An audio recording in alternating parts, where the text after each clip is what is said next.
Okay.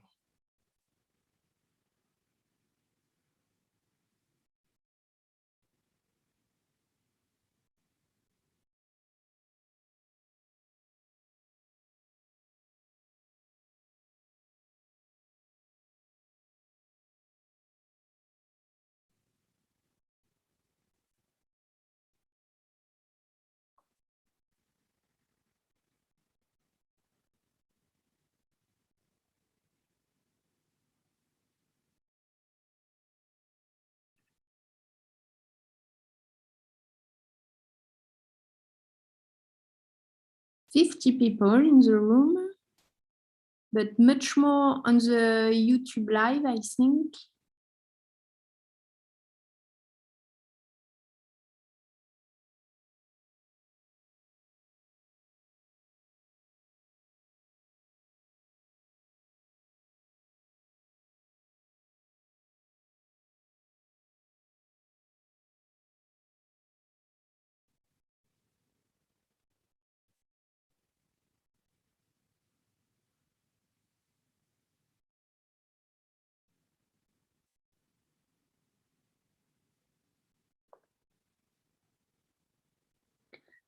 "5 p.m. Welcome, everybody.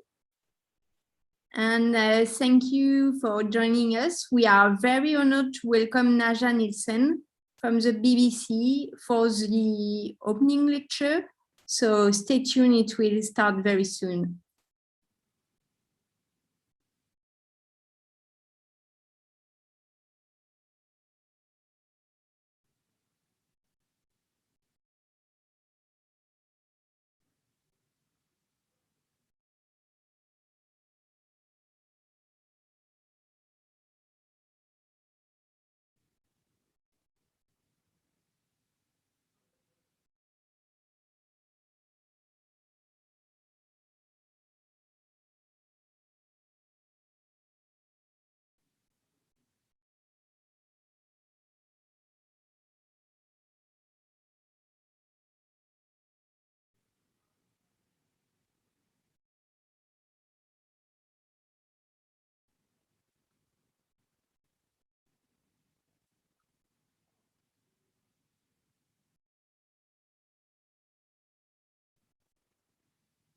Dear Naja, I think everybody is here. So again, thank you very much to be with us, and the floor is yours.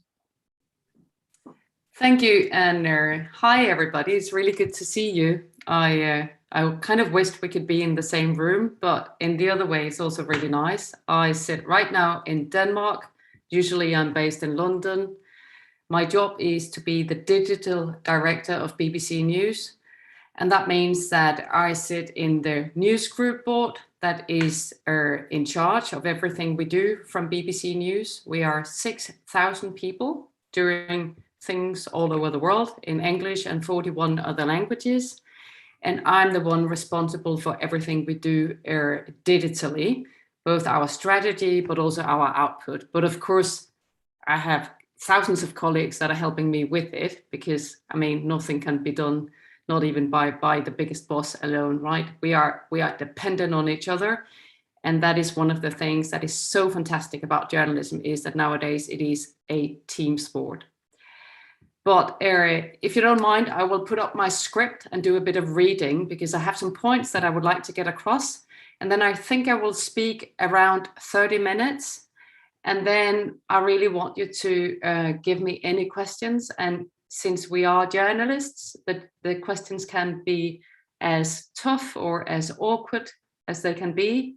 Or you shouldn't be afraid of anything. And also you shouldn't be afraid of, I know some of you are not native English speakers, and neither am I. And I can just tell you, when I began at the BBC 2.5 years ago, I did not understand 50% of what they said in the meetings, you know, all these English and Scottish and Northern Irish people. And now it's a bit better, but so please don't be shy with language. You know, we have this wonderful global language that we can all use, and we just use it like we do. And that also means that you're welcome to interrupt if there's something you do not understand, because even after a couple of years, I know my accent is still quite Danish, which means that Danes tend to understand my English very well, but other people can struggle too. So let me put up the script. Just a moment. So actually, I wanted to start with saying thank you for joining our team. Journalists across the world, covering everything from everyday matters to big, sometimes historic moments. They are your colleagues. We are colleagues. We sometimes work for different companies. We might even see each other as competitors. Our media might have different purposes. We have different takes on what good journalism is, and we might have different audiences as well. But we are more than our companies. We are more than our media. From the biggest star at CNN to the youngest intern in a village paper, we are a team. And you will discover that we really often work together, also across different companies, and sometimes also despite our bosses. It's no surprise that I think journalism is really important. Otherwise, I don't think I would have spent my entire working life on it. And I think I will probably continue to do so.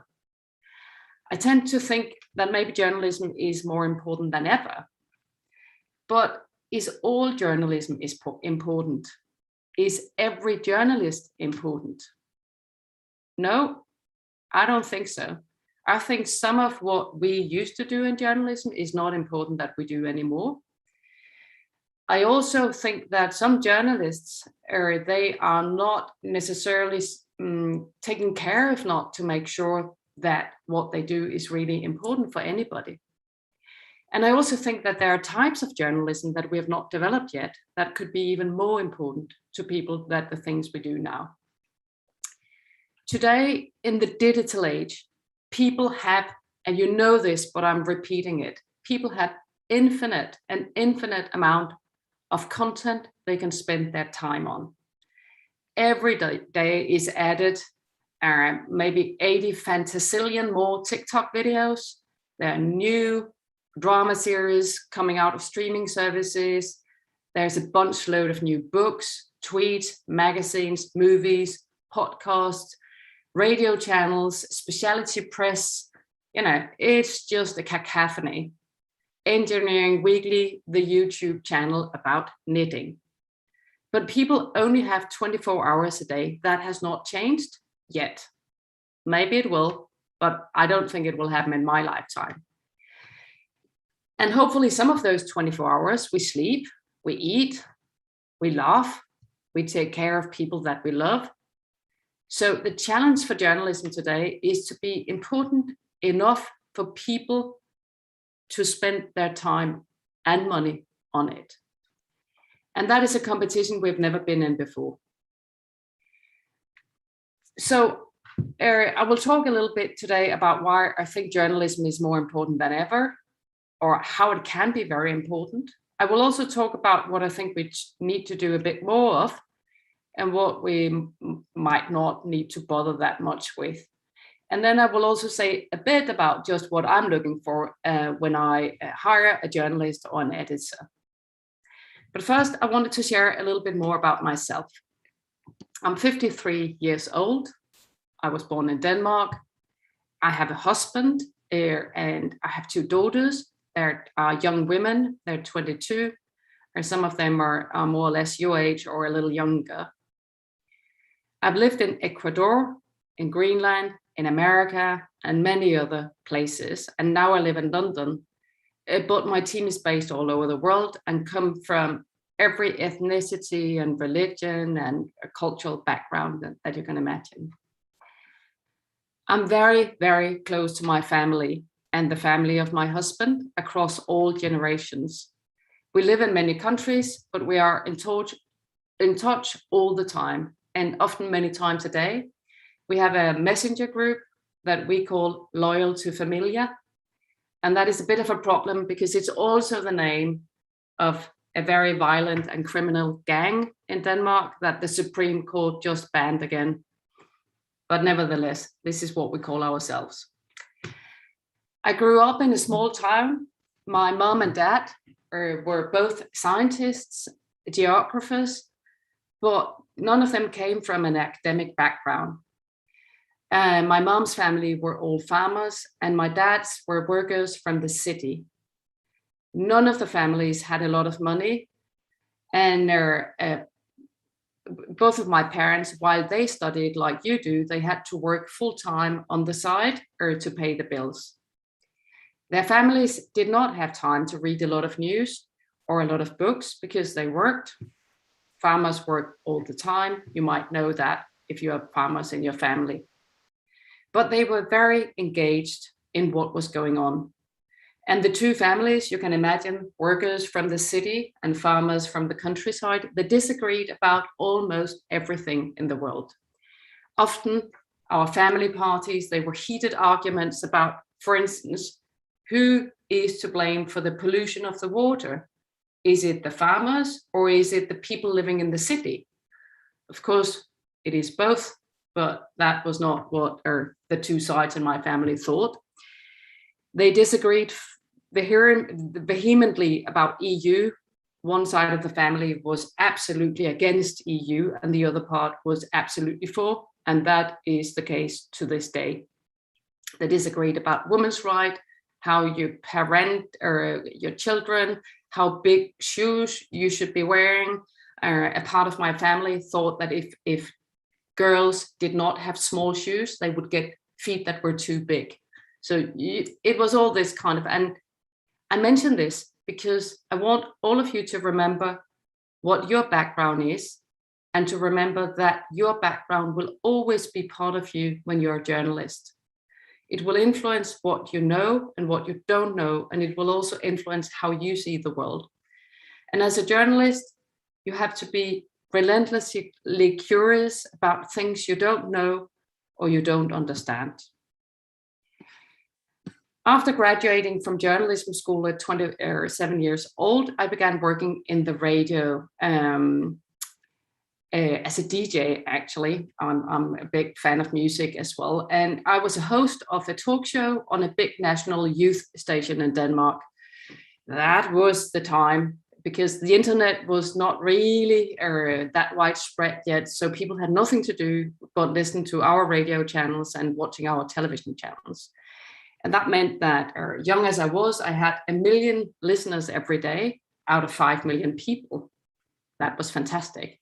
I then moved to television, where the viewer numbers were even bigger. In a country like Denmark, there were two big TV channels, and people would be watching either one or the other the entire evening. So we could have 2 million viewers, no matter how boring it was, the things were presented to them. I was a host of a science program and then a political debate program. And this is, I'm not really the most humble person, but I will say, like in a really neutral, or as a neutral observer, I would say I was really good at it. So that led to the biggest news program offering me the job as a news anchor. But you know what? I said no. The salary was high, and I knew that I would be world famous in the small country of Denmark if I accepted it. And maybe, if I were honest, I also knew that I would not have to work very much compared to being a reporter or an editor or a boss. But I discovered that actually money and fame was not that important for me. I thought a lot of journalism was not really good enough. I thought it could be better. And I thought if I was a famous TV presenter, I would not actually have influence enough on that. I thought sometimes journalism was a little silly, black and white, not based on evidence, and not communicated in a way that most people would understand. So as I discovered that I actually wanted influence and that there were no way of getting that without working a bit more than as a famous presenter, I began working my way through the ranks, first as a reporter, then I got a beat, I was part of investigations, and then I eventually got my first editor job and executive producer, and then I developed my skills also in management. I would say in my almost 30 years in journalism, there has not been a single year that has not been like being in school as well. I think I have been learning all the time. And while I was learning stuff and getting more influence, I discovered that actually it was not only that I thought journalism should be better, I thought it actually had to be modernized to a new time. Because otherwise I did not think it could be important, relevant, and useful enough for people to want to spend their time and money on it. And this is still what I think. It's not that it is bad, but is it good enough? That is what I'm looking for. And again, I think this has to do with my background, if I'm honest. I know from my family that people can be really clever and be really very engaged in society without being academics or part of the cultural or political elite. I learned from my parents that good science is based on relentless curiosity and open-mindedness. You cannot jump too quickly to conclusions. You should look at the evidence, and you should not be afraid of discovering something new, maybe something that goes right against what you always believed. Far too often, I felt that we are in journalism, that we made our journalism in a way that a lot of people could not really relate to. It could be full of words they did not understand or that didn't really ring a bell for them, full of names they did not know about. But when you looked at the substance, sometimes actually it would sound clever, but be quite superficial or one-sided, or maybe even misleading. I think sometimes even interviews, they can sound critical, you know, the host can interrupt and sound like very tough, like full of tough questions, but lacking the evidence or the preparation and making it quite easy for trained politicians to get away with it. And the result of the interview is maybe that nothing new comes out of that.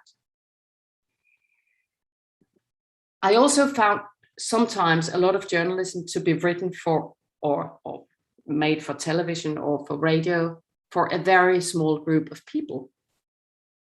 Such a small group that sometimes you could kind of narrow it down to ourselves. Sometimes it can be tempting to do journalism that other journalists think is really great, but where a lot of other audiences would not necessarily like it that much or be very interested in it.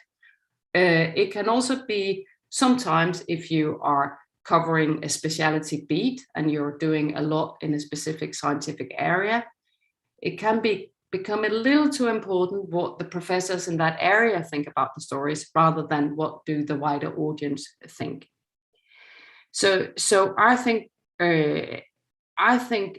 journalism, the worst kind of journalism to me is journalism that sounds clever but actually is a little silly. What I like is really, to be honest, just journalism that is really, really clever, but that is very easy to consume and is understandable and accessible for everybody. It should not be difficult to consume journalism, but it should make you think, it should spark conversation, and it should make you feel engaged in society.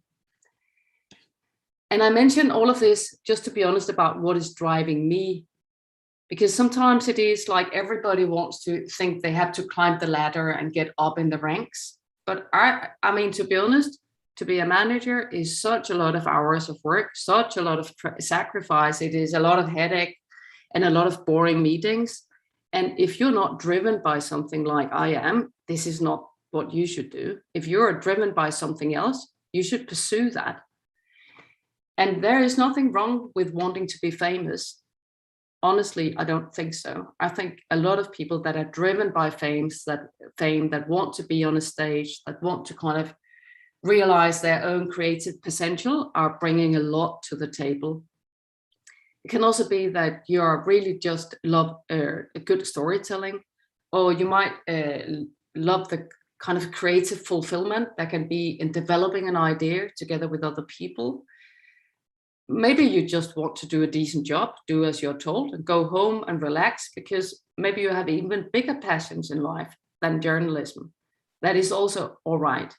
But it's my experience that people get a better life and also often have more success if they pursue something that gives them meaning and that equals what their inner drive wants them to do. And I'm not saying this as if that is easy necessarily. I had no idea that I would have the long string of interesting jobs when I started out. I thought it was very difficult when I was in your situation and I looked ahead. I did not know where to start. So it's not that there ever was a plan. So this is why my advice to you is to kind of feel what you think is really driving you. So all of that is enough about me. It's just because I think it is really important where we're coming from, because we also need to know what our biases are. Why and when do I think journalism is still really important? The answer is almost so basic that it sounds stupid. Without journalism, we would not know what happens. The important things that happen is not something we would know about without journalism. And then you might say, wait a minute, we might learn about it on Twitter or somebody else can tell us. But when you think back and look at the big events the past couple of years, the COVID pandemic, Black Lives Matter, or in this recent months, the fall of Kabul and Afghanistan, the Taliban takeover, we wouldn't actually know it without reporters and media. We might know that something was going on, but we would not know whether we could trust any of the information, because there's a lot of people communicating. It can be companies, parties, governments, dictators, weapon producers, movements, Extinction Rebellion, citizens, children, everybody communicates. But nearly all of them either have an agenda or they don't have the professional skills to find out stuff, control that what they found out is accurate, and communicate it in a way that makes it the complicated simple and understandable, and does all of that fast enough for people to get the information when they need it. This is what we do in journalism. Scientists can often do a better job of finding out what is up and down, what kind of the bottom of the truth is, but science takes time. It's often so full of details needed for scientific research that it is informing people in that scientific community, but makes it very difficult for people outside that speciality to translate or make sense of. It's also often focused on a very narrow field, and the conclusions are always years after people need to make decisions about them. An example of that could be microplastics. There's a lot of concern about microplastics and how plastic pollution from our clothes or from everything we use plastic, fantastic for everything. And we know now that is documented that kind of sifts into the water, everything we eat. There is no science yet that can prove whether this is dangerous or not to us. And it might take years for the science to be able to prove that. Meanwhile, if it is dangerous and toxic, as some are suspected to be, it might be quite too late if we don't do something about it now. So it's just a good example. I don't share an opinion about this, but it is a good example about why somebody like journalists had to investigate topics like this before. If you want to see an example from BBC News about what we think is important when big events unfold, I will encourage you to follow our live pages when something big is going on. What we try there is to combine updates on what is happening, on the ground reporting from around the world where things that are related to the story is happening, and then combine that with explanation and background, expert analysis, to give people a mix, so they get a bit of kind of the breaking news together with the background at the same time. And we've discovered that especially digital live pages can do that better than any media actually had been able to do before, because when something big like the events in Kabul are happening, we can see, our data team can see that people begin searching for what is Taliban and what is Sharia immediately. And we can surface our old explainers and kind of dust them off and update them. And then we can make sure that they are part of the feed. so people get the explanation and depth right when they need it, because there's no way that most people will be coming back to that 2 weeks after. When there is a big event coming on or happening right now, we see 20, 30, 40 million people at the same time following an event.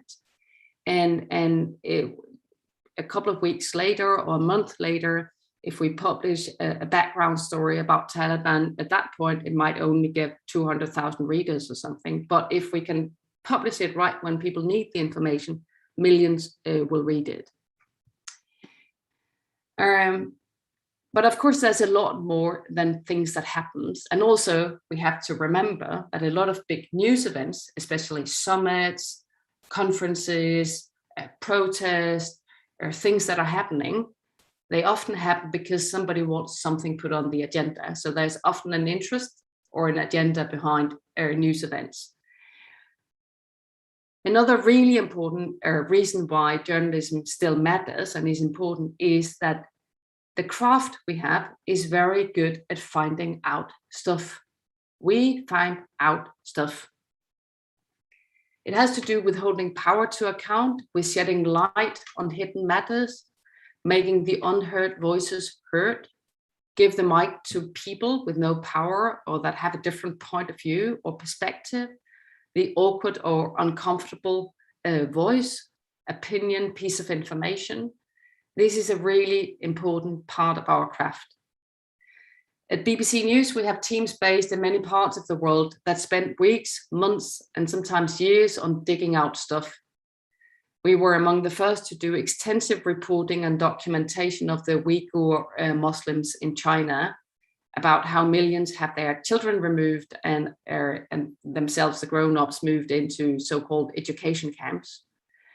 And we also have really good teams in a couple of African countries, and BBC Arabic that is based in London, but work with colleagues in the Middle East that disclose stories about, for example, terrorist killings of civilians, or in Nairobi, in one of the universities, where we disclosed that many of the male professors were asking the female students for sex in exchange for grades. I will encourage you to check some of these investigations out, maybe especially Africa Eyes, because they've also been, I think, very forward-thinking in the way they work. They use open source data, and they crowdsource a lot of the information from citizens, and have made some really interesting discoveries of stuff that other people did not want to come out. I think an example of where an interview sometimes also can do it is if you haven't seen it and you haven't followed that story, it's almost 2 years ago, I think, a BBC presenter called Emily Maitlis from Newsnight. She did an interview with Prince Andrew, one of the sons of the Queen of England and the UK. And the interview was an interview about his friendship with the now late child abuser Jeffrey Epstein. And I think it's a really, to me, an excellent example of how an interview, if it is really well prepared and well documented, and if the interviewer is really good, how an interview actually can be disclosing. The story is still developing. The jury is still out, you can say, but I will encourage you to look it up. A third reason I wanted to mention today, but of course there are a lot more reasons, is explanation. We can help, the journalists, we can help make sense out of events that might seem overwhelming or complicated, or sometimes also really depressing and disempowering. We can put proportions and perspective into it. And I think this is increasingly important, because a lot of breaking news tend to turn the camera to where the fire is. But sometimes, we forget to show the bigger picture. You know that from when there is a murder case, especially a very spectacular murder case. There was one in London this spring where a young woman was sadly first kidnapped by a police officer and then raped and then killed. But if you just report that story, a lot of young women and men and their families might think that young women in general are very much in danger in London. And of course, that is not the case. One of the maybe surprising parts of the context that was important was to show everybody that young men are in a lot more danger than young women usually in the streets. And when we sometimes think that women are more in danger, maybe that has to do with our perception of what the gender roles are, or who is kind of the weaker gender. And we discovered when we kind of looked into the numbers that maybe we are not doing enough reporting on how some younger male citizens in the UK are quite vulnerable and in danger of being involved in random violence. It's not to say that we should not talk about violence against women, which of course is also an enormous societal issue that we're also doing extensive reporting on. But I think explanation is more important than ever. And we could see that during the pandemic, because quite basic stuff like this is how you wash your hands. This is what the rules are now. This is how many cases there are in your area, would get millions and millions and millions and millions of visits on the BBC News website. And you could think maybe the authorities would make this information available. But again, I think we have to think about this is our craft, is to take a big complicated area where there's still a lot of open ends and things that are disputed, and then find out what the essence of that is, and then communicate it with word, with pictures, with graphics, and with photos in a way that everybody can use and understand. If you want to check out some of this, I will encourage you to dig around the BBC News website, not only for the COVID explainers, but also for the climate change explainers, because that's another thing we can do with explanation. Some things are not dramatic, but even bigger than the dramatic events. And of course, climate change is one of those things where you might not see all the small drops in the ocean until you could say that it is almost too late to do something about it. And I think it is really important for us to do reporting that give people an impression about where we're heading. And that is also something that you can often do with explanation. And one of the beautiful things that digital can do better than any other platforms is that you can make it into interactive tools where people can maybe put in their own postcode code or the town they live in, and then they can figure out what, for instance, the temperature rise will be in their area. So, reporting on big news when they happen in a way that give both updates and depth, finding out stuff and doing explanations. Those are just three things that I think actually nobody but journalism really provides well to society. And I think all of it can be done even better than we do it now. And I think you're the guys that are going to invent it. What can we do less of? What is not as important as it was? I mean, there's a ton of stuff. When I was a child, you would not know what was on television if you did not have a newspaper. And of course, you don't need a newspaper to find out what is on anymore. And a ton of basic information like that is information people can find out through other means, and often better than we can provide them. I also think there is a lot of kind of almost small steps in a story that does not make any sense for anybody but the people that are really close to the story. That can be true for a lot of political coverage that I'm not so sure is very important for very many people.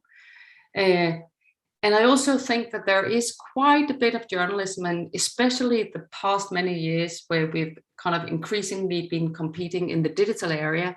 I think if we're honest, a type of clickbait, click on this and then you will be surprised. It's not really journalism, it's entertainment. I don't think it is really dangerous, but I think it is a waste of resources and a waste of people's time. And I think sometimes it gives journalism a bad reputation. So if I were you, I would stay away from that bit. I think it is also about to die. If you really, really, by all means, if you really want to do entertainment, I think that is lovely. but then I think we should do something that is really funny or really worth people's time. I also think there is stuff that is good, but that is actually not important enough anymore. And how do we find out what that is? And I think one of the things I try to think about myself is I try to look at what we do at BBC News and think about, is this something we do because we like to do it and because we know how to do it? Or is it really important for anybody to use it? It's not the same as it should be have really big numbers all the time, because sometimes it does not get big numbers when you begin doing something new. And I think it has to be really important. Also, if it is important and we don't get big numbers in the beginning, then we have to keep trying until we get it right. So it is relevant enough for people and maybe timed the right way. But I do think sometimes in journalism, we do stuff, at least in my generation, when I was a newly graduated journalist in the 90s, you could spend an entire week maybe going, there were journalists that would spend the entire week going to a red carpet event, and then they would spend the entire week thinking about that movie and then maybe writing a review, and that would be a week's worth of work. And that has been a fantastic job for some journalists, but as we've seen in the numbers, that is not worth the people that pay our salaries time, if it is not more than that. So that is a question we need to ask ourselves again and again. Is this worth other people's time, or is it something we do for ourselves? So what do we need more of? I think actually we need to put a lot more resources into some of the stories we do.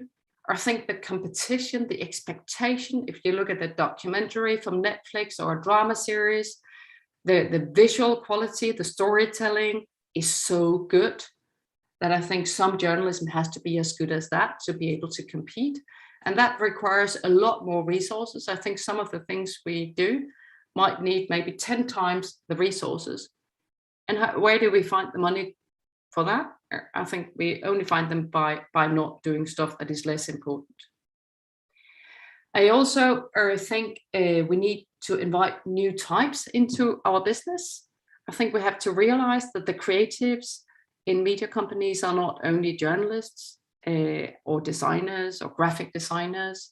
I think it is also coders, it is data analysts, it's scientists, it's image specialists, it is a combination of craftspeople and highly skilled people, and a lot of different skill sets that did not usually work together, because we are coming from a time where the journalists were the creative, maybe with some photographers and a couple of graphic designers, and then everybody else would be seen as technicians.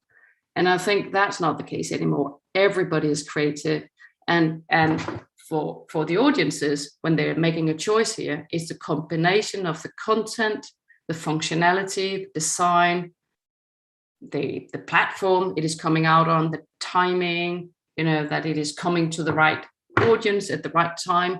All of that has to be right for people to choose to spend their time on it. And journalists alone cannot crack that. So when I hire journalists and editors, what do I look for? First and foremost, I must admit, I look for people that are driven, not by the same as me, but people that are kind of self-starters, that you can't that come knocking on the door, that want to do stuff. People that I have to say no to sometimes, more than people that I have to say come on to. So this is what I look for, people that have a drive. And then I really look carefully about whether people, in my opinion, have integrity. And that is a little difficult, because we will all say we have integrity. But I think a modern journalist has to be so empowered and so independent, and cannot necessarily be controlled a lot by their editors or colleagues or bosses, that I think it's really important that kind of the heart and the brain is put in the right place, that we really truly care about the truth, and that we care about people. so that when we are dealing with sources and we're dealing with colleagues, that we're treating everybody fair and with respect, but also courageously enough to challenge everybody. I also look for people that enjoy working with other people, because as I said in the beginning, journalism is the lonely wolf, you know, from Walter Cronkite, no, back in the time, you know, the Disclosures, Deep Throat, you know, the one-man band that is, you know, pulling the rocket from under an entire government. That is not how journalism is today. Journalism is a team sport. You're working together with other people, and you have to enjoy doing that, and especially working together with people that are not like you and that are good at something else than you are. And then I look for people that love to learn and that do it by themselves, that are always looking for new things to be better at, because change will never stop in our lifetime. Journalism will have to change and transform and change and transform, and we will fail a lot. And that is not fun to be in. If you want a place where you get a recipe and then you can do the same thing every day for the next 20 years, this is really not the right team to be on. And then I would say, first and foremost, I'm looking for people that are relentlessly curious and want to help me modernize journalism so it can become more important and more relevant and more useful to many more people. Thank you.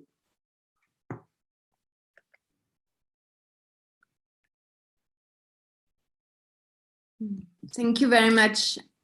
So let's open the Q&A session. If you want to ask some question, you can say hello or write it in the chat. Jeanne?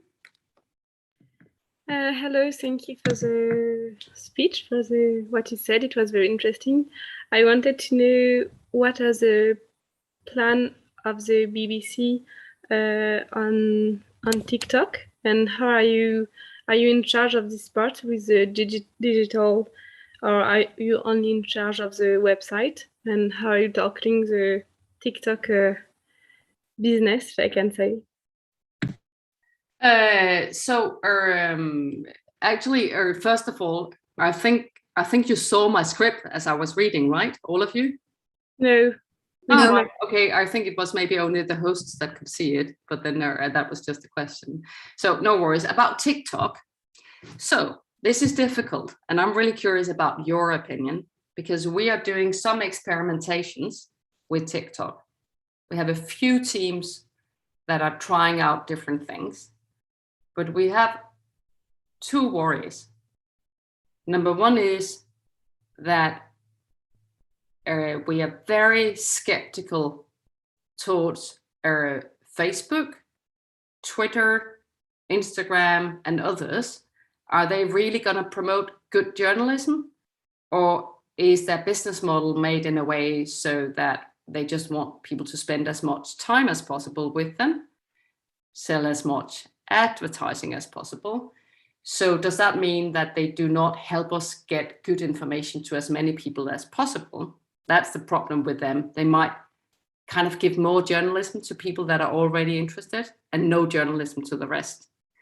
With TikTok, we have the same preoccupation, but we have an additional one, and that is we know it is owned and controlled by the Chinese state. And as much as we have no transparency into what Facebook is doing, we know for sure that the Chinese state wants to control communication, and that the censorship is real inside China, that the journalists are controlled. And of course, they say that TikTok's ownership is separated from China, but we're not sure that that is right. So we think it is a very creative platform. It has been fantastic to see how young people have embraced it, but we are a little concerned with basing too much of our publishing on TikTok until we know more. And then there is the last concern, and that is, do we need to bother people with journalism everywhere? Or is it all right that there are some platforms that are just for fun? I mean, it's probably not to learn more about Afghanistan that you go to TikTok necessarily, or maybe you would like to learn from young Afghans in Afghanistan then. But is it for the BBC? We don't know, but we're doing experimentation, and if we find a good way and we can we get a little more security about the protection of both sources and how it is disseminated, we might expand. But what do you think? Do you think TikTok do you think it's good for news, the platform? I don't know either. I guess what you said, I summarize in a good way the balance between maybe it's interesting because it's a new way of like short video and it's interesting, but is it made for news? I don't know. But some newspaper in France are trying to go on TikTok, and I guess some of them are good at it, but I'm not sure if it's good enough. But maybe if there's some people who are only on TikTok, then it's good to reach them where they are, especially young people. So yes, and so I personally use both TikTok and a lot of other platforms to find inspiration, because I think on TikTok you can see the new way of cutting video. And I think, for instance, drama producers, or if you're doing digital explanation, I think we can learn a lot from it. It's lovely, you know. I think the mixture of vertical video with different types of graphics and all of that. In terms of your thing about where young people are, there is just one thing we have to think about. Young people watch TikTok. BBC News is on TikTok. It's not the same as young people watch BBC News. Because, for instance, YouTube, it is really 80 fantasillion videos a day that is uploaded. So what we can see in our data, because we are on YouTube and Instagram and all the others, but the people that use BBC News material on YouTube, they're usually people that already use BBC News also on our website and our television and radio. So we're not reaching new people, because that is not how the algorithms work. So that's the trick. This is why we think we cannot rely on these platforms alone. Okay, thank you very much. There are two questions in the chat. The first one by Charles. To your mind, what is the biggest barrier today to make information more and more accessible, and why? I think there are two things. Of course, there is the development that there are so many offers out there, but also I think we're still in a bit of Wild West, where the big global platforms are not regulated, and all of us are also still, I don't think we are mature in the digital age yet. I think we're becoming mature. So if you look at bullying on social media, disinformation, conspiracy theories, rabbit holes, all of that, there are problems with how social media and the internet works that we have not solved yet, but I'm quite optimistic that we will solve that part. I think the more important part is ourselves, us, the media. I think we've been very lazy. I think we have made the mistake to think journalism is important. I'm a journalist. I'm important. What I do is important. And I think that is not true. I have to check. It has to be, as a professional, I have to know that this is good journalism. But the audiences or the people that are served, they have to like it and use it too. For me, it's the 1 + 1. Both have to think this is good. Otherwise, it is not good enough. And I think we have wasted, if I'm honest, I think both radio, television, and newspapers have wasted almost 15 years discussing whether the internet was about to pass, or, and also a little bit sad that the internet and social media came around. I think we've wasted a lot of time. I think hopefully now we are not wasting any more time about discussing whether the internet is a good idea. Of course it is. Thank you. Tanis? Hello, I'm sitting in the room.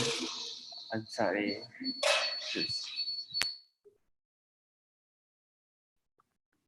Is it better now? No. Yes.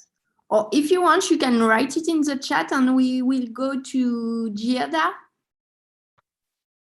Yes, thank you. So I wanted to thank you for, of course, your speech and giving us a bit of an insight into your personal life. I really liked it. My question, I guess, is a bit more professional or practical. So when you mentioned what you look for in a journalist, you mentioned being driven, you mentioned the integrity, being eager to work with others. So what is your advice regarding how we should convey this at our best in our CVs or in our reference letters? Thank you. You're welcome. I think CVs are okay, but not that important. But I would say I would start trying, learning. I would look for what you're really passionate about, and that might change because you're still young, right? So you should also be open to get kind of new passions as you grow older. And then you should try different things, and you should begin producing journalism, because usually it is like that good work leads to more good work. And it's a bit, it has to be good, but sometimes you also have to take chances and try something new, and it might not work. But I and other people that are hiring in this business, we are looking for people that have ideas and that are not afraid of trying as well. And again, what we don't, and there's nothing wrong with that, but people that first and foremost want to be an influencer or be on the screen themselves, or maybe they have a strong opinion about something, they want to campaign for something, and all of that is great, but is not, in my book, not really what drives a really good journalist. And I think it is much better that people take their communication skills and then they help that movement, they really support, or they help a cause somewhere. And because there's in a good free democracy, there is all of the communication is really important. Does that make sense? But I think to do journalism, you have to be ready also to challenge your own views, and that can be very tough sometimes. Also, because reality also never have a one and two sides only. Of course, it's complex, difficult. There is a lot of people involved, and people might be very hurt. Also, if you do really good journalism, so it's very complicated actually sometimes, especially if it is something that is close to your heart.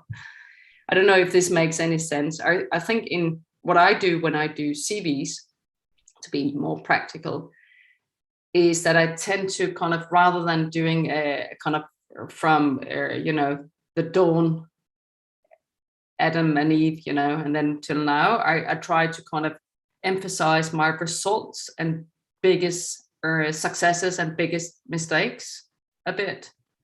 But that's how I do it. I am not a specialist in how you do CVs. Okay. Thank you. A question in the chat by Elisa. In your career, did you feel a glass ceiling because you were a woman? And did you see a difference between being a female journalist and a male journalist? I think to be honest, I think when I was younger, I did not think that was the case. I have never, and maybe that has to do with the family pattern in Denmark, where men and women nearly all work and all take care in the childcare, and so I had 9 months of parental leave with our twins, and then my husband had 9 months parental leave afterwards.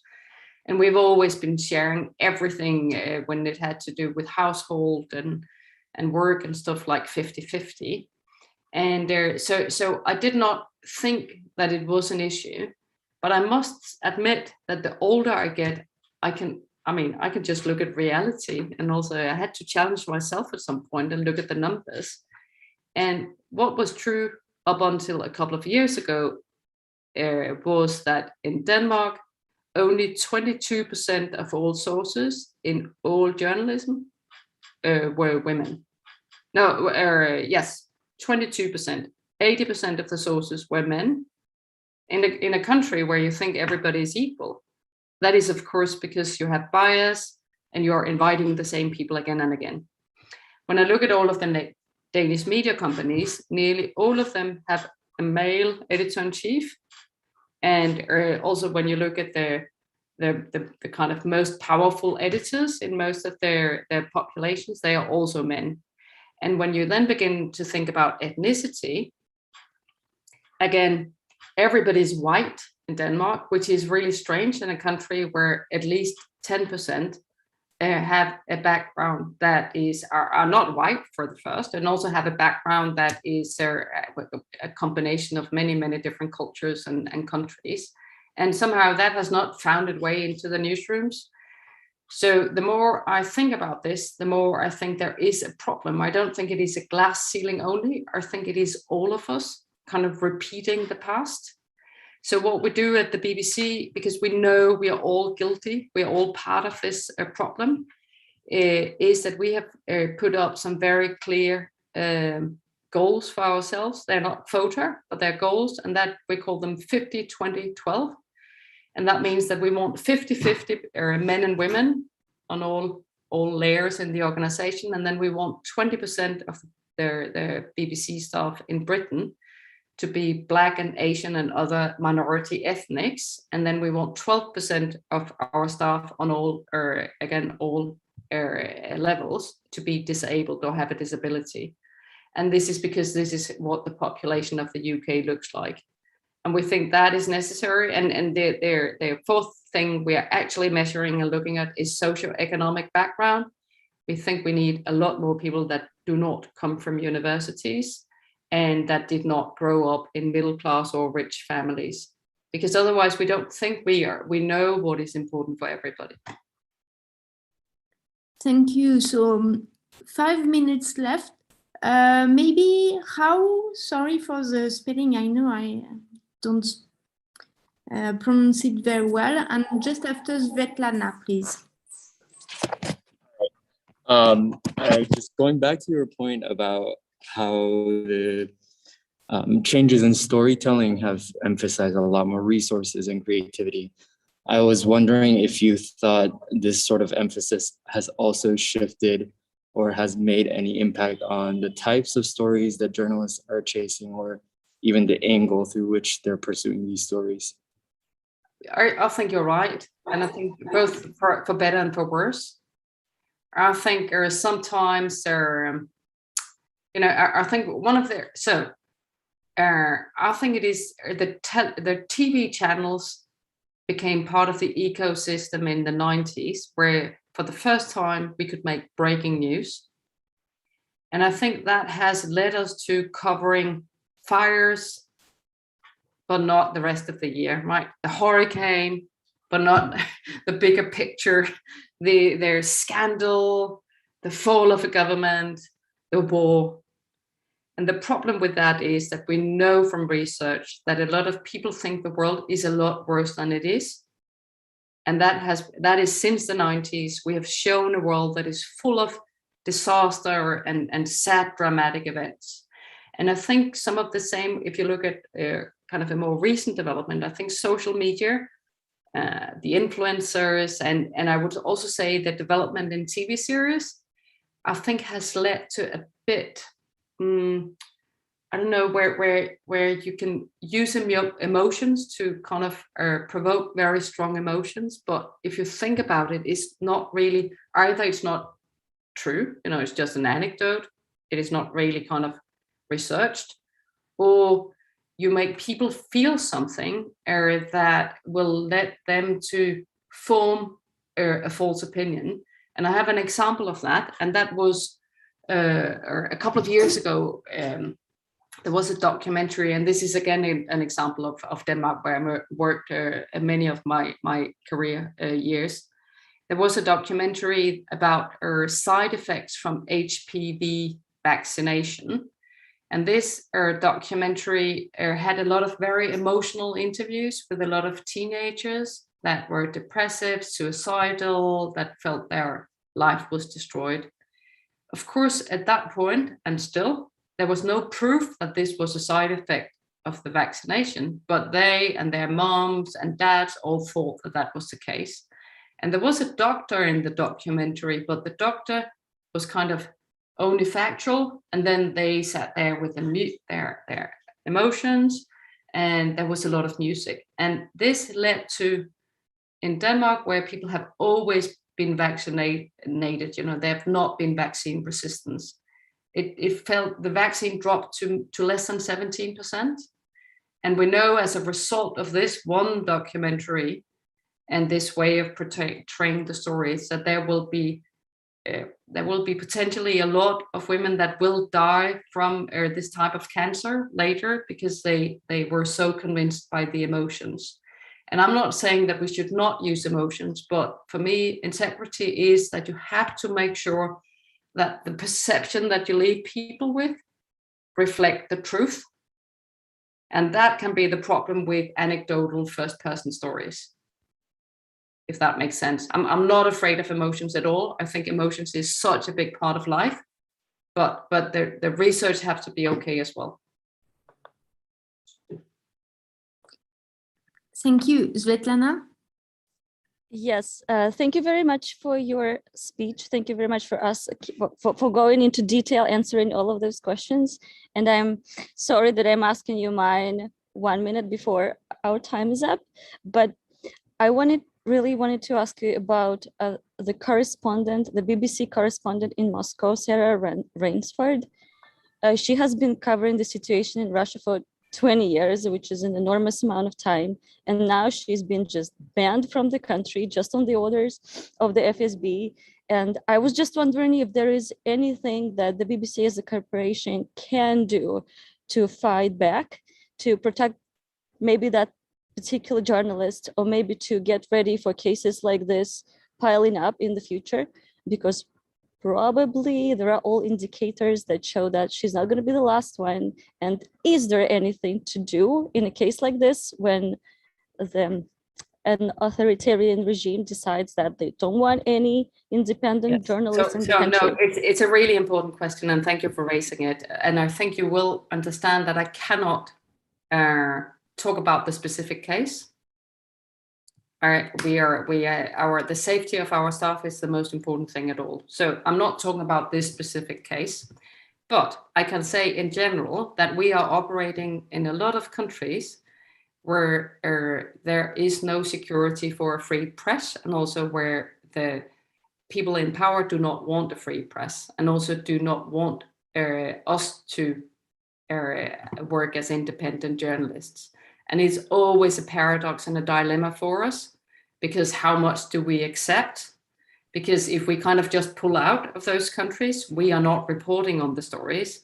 So like I talked about the Uyghur Muslim story that we did, we are constantly harassed. In the end, our reporter there had to kind of in the middle of the night move to Australia from China after many years in China. So it's something that is going on all the time. Sometimes there is an extra layer of complexity when we're dealing with countries. It's throughout the world. And that is that in a lot of those countries, especially if they have state media that they control, they think we are controlled by the British government. They do not believe that the British government is not controlling us at all. So sometimes our people are punished as a reprisal of something that the British government has done to diplomats or other things, other things that is a diplomatic issue that has nothing to do with our reporting. And there is so that, and I can just say the safety is the most important thing for us. Number two, we will not stop reporting. We will try to find other ways of reporting. That is also true in Afghanistan and in other places. Sometimes our journalists are punished with things that have to do with something else that has nothing to do with themselves. And it is terrible when it happens. But we think, on the other hand, if we chose not to be in these difficult places, we would let, I'm sorry, I would say the world down, but actually this is how we take this. Thank you very much. Thank you very much. A last one, and I'm sorry if all the questions have not been asked, but there is many questions about the mistrust with journalism in general. How do you think, it's from Liz, how do you think, what would be the measures to implement or the practices to change to reduce the mistrust towards the media and build a strong relationship or trust between the media and the people? So first of all, I think there is nothing there. Part of it is a development that we cannot stop. And it's also not only bad, because what we've seen is that people are less trusting of authorities. And I'm saying this is not only bad, because this also means that children dare question their teachers, people question their politicians, they question big companies, they also question other people with power, and media has power. So that is one thing that I find really important. And I don't think we're going back to where people would believe the priest, the teacher, and the journalist as they did once upon a time. I don't think that will ever happen again. That said, there is a lot of people that have an interest in making people not trust us. And I think that will also only increase. We see a lot of presidents and politicians talking about media as if it was one thing all the time. And I think the only way we actually can counter that is to be better ourselves, to make sure that the journalism we put out there is not superficial, is not misleading, is not unfair. I think that's the only thing we can do. I think sometimes rather than countering misinformation, it's better to kind of flood the market with healthy information. And I think that's the other thing. So this is one of the things we've tried to do with COVID, actually collaborating with Facebook and others, is that rather than fact-checking all the false claims, we've been making sure that explainers that were accurate, that they were everywhere and that they would come up in people's feed. So there's no easy answer to this, but I do think that sometimes it is a big problem, but sometimes I ask myself, if you go back to the French Revolution that I've only read about in books, did people believe the authorities at that point, do you think? When they sat out in the village and talked about, the people at the palace? No, they didn't, right? So it's also not a new thing that you have some skepticism towards authorities. And I think maybe what we have done as media is sometimes we have moved a little too close to the authorities. So we're kind of part of the palace. And I don't think we are protesters or rebellious. We're not the French Revolution, but I think we have to show people that we're working for them, that we're not working for anybody else. Thank you so much, Naja. Thank you a lot from all the community, students, teachers at Sciences Po for joining us today. Again, thank you, and sorry for the late. No worries. Can I just? I know I might regret this, but I will just share my email with all of you, and you are welcome to write. It's not. I cannot promise that I answer right away. And you're not going to get a job through this, but I mean, some of the questions I didn't get to, please send them over, or any thoughts you've got. I appreciate your time too. Thank you so much. Goodbye, everybody. Thank you, Naja. Thank you very much. Bye. Goodbye. Bye.